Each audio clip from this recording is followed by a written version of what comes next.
Importing data is one of the easiest ways to color a complete map. We click the import data button. We can download a sample CSV file or an Excel file of the data that would color the map in automatically. We've already done that, so we will go not there. We will go there and drag the sample data there. It'll show this where we can pick what columns to use for what part.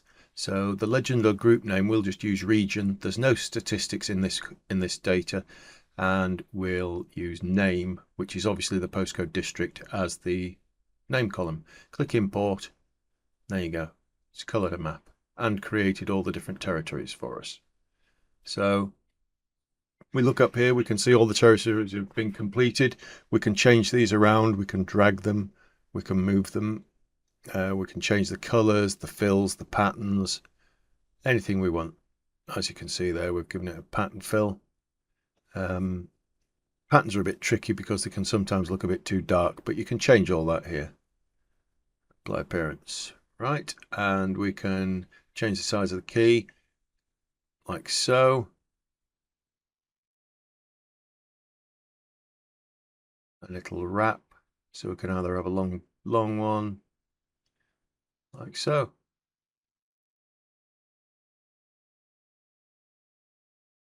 Okay,